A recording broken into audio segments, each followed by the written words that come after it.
Detroit Pistons on the clock. Do you select Cade Cunningham with the #1 pick in the draft if you were to do it all over again? No, Evan Mobley. It's treason, then. Detroit basketball! With the first pick, the Detroit Pistons select Cade Cunningham from Oklahoma State. Alright, Pistons fans, so in today's video, we're going to be talking about should the Detroit Pistons have taken Evan Mobley over Cade Cunningham in the draft. And according to this top NBA executive, the Pistons should have taken Mobley over Cade. Now, before we get into that, please make sure you guys like this video. As always, today's like goal is 100 likes. And subscribe to the channel if you're new.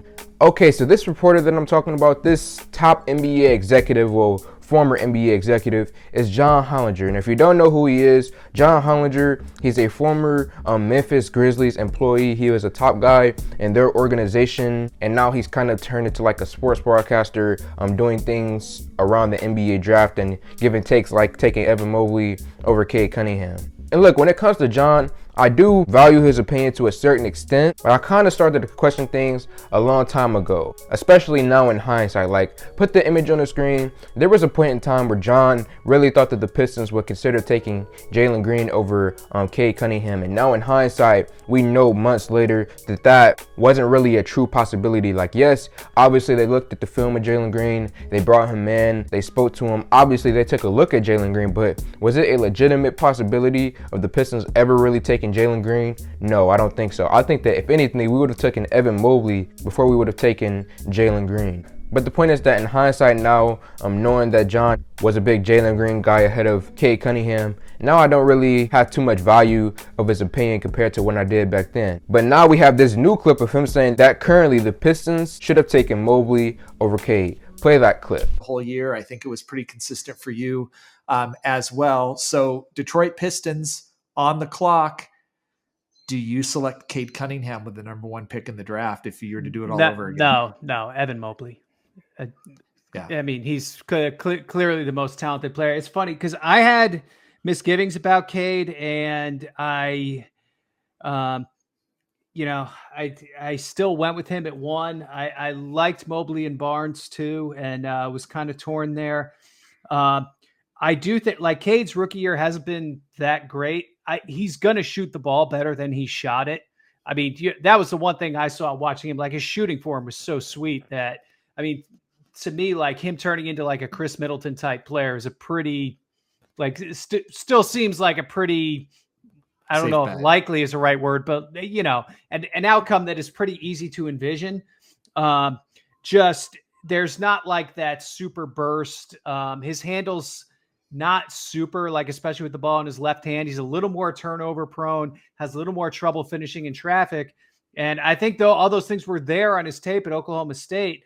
But in the absence of somebody to wrest that #1 spot from him, which guys like Mobley and Barnes didn't quite do in their one season, I think he became kind of the default. But, you know, you look at this season now, I mean, Mobley is the type of NBA big that can play in any kind of game because he's so switchable on defense and because he has a perimeter skill set on offense. And between him and Jared Allen, they've basically just hermetically sealed the paint area for Cleveland. And it's been the key to that whole defense. And he's going to be doing that for the next decade.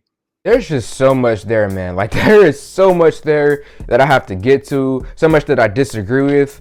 First and foremost, why are we doing a redraft of this last class right now? These guys literally haven't even played a full season of basketball yet, and you're talking about doing a NBA redraft. Whoever thought of this idea, shame on you, because it is way too early to be doing something like this. You should wait like 3 or 4 years down the line and then do a redraft of this class. Okay, so the first thing that he said and his first reasoning as to why the Pistons should have taken Mobley over Cade is that he said that Mobley is the most talented player in this class. Now look, I will be willing to give you that, okay? For the sake of argument, let's say that Evan Mobley is the most talented player in the class. So what? Cade right now, he leads all rookies in scoring. You look at the handle of Cade Cunningham, the way how he's able to score the basketball. He uses few dribble moves to get past his defenders, and not only lead rookies in scoring, he's literally getting double teamed while doing all of this. Put that image on the screen. I believe he's actually getting double teamed more than Stephen Curry is right now. So that is just something that you have to praise Cade Cunningham for. Cade Cade, he's able to get steals and affect the defensive side of the floor. He can switch onto anyone in pick and roll situations. You know, with Cade being a shooting guard / point guard, him being 6'7", that is very, very beneficial for us defensively. And then lastly, you know, talking about how talented Cade Cunningham is, he literally affects the game without even having to be a great scorer. Like Cade, he could put up, let's say, 10 points in a game and still be a guy who goes out there and plays defense, can get you rebounds, can set up other players to score the basketball, and just be a guy who affects the game without just scoring. So overall, when you look at Cade Cunningham, he is talented. You can try to say that Evan Mobley is more talented, but still, you can't just diminish what Cade Cunningham is able to do. And then he said that Cade Cunningham hasn't had the greatest rookie year, and I kind of disagree with that. Cade Cunningham, yes, he started out slow for like the first month of basketball that he played. It wasn't well, but since then, Cade has just picked it up, man. He started out at the bottom and just slowly but surely has just been able to take it up to another level, and now, as I said, leading rookies in scoring right now. He just had a historic night where he was on Michael Jordan's level. He just went to battle with Donovan Mitchell about a week ago in the Utah Jazz. I mean, do you guys remember that game against Portland? I believe that was like 2 months ago, where he literally killed them. Just in my personal opinion, I believe the Cade has had a good rookie season so far. Now, yes, he does have his nights like this recent game against the Orlando Magic where he doesn't really perform to the best of his ability, but for the most part, when you look at the totality of the season so far, I would say that Cade has had a pretty good rookie year. And then John said that he could see Cade turning into Chris Middleton. Like, what is he talking about? Now, yes, those two guys are similar athletic-wise because they're both, you know, not the craziest athletes out there. They're both pretty average in that category. And the way that they use their handle, both of them using few dribble moves to score, that is similar as well. But Cade's style of play is completely different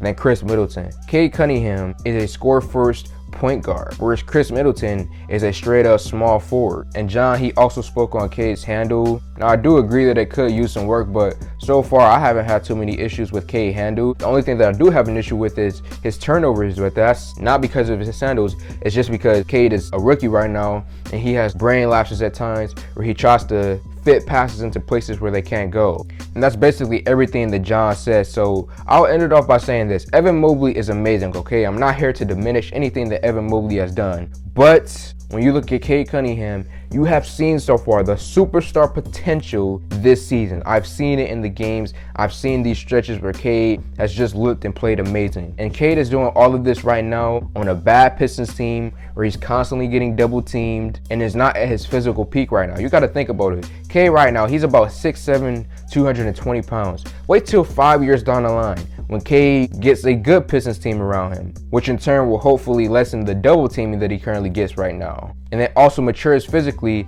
gets to around between 235 to 240 pounds. Wait till Cade gets to that level. Then you will truly see him blossom into that superstar. So for me, when it comes to a redraft, I don't know why we're doing that right now, but if we were to do a redraft, I'm still taking Cade because he has shown us that he can get to that level where we all thought he could be pre-draft. He will be much better than Chris Middleton. The ceiling of Cade Cunningham is literally like a top 5 NBA player, not a Chris Middleton all-star type. No disrespect to Chris Middleton, but it's Cade Cunningham we're talking here. Cade will be better than Chris. So that's basically everything, man. Pistons fans, let me know your thoughts in the comment section below. Like this video, comment on this video, share this video. Thank y'all for 4K, and I'm out.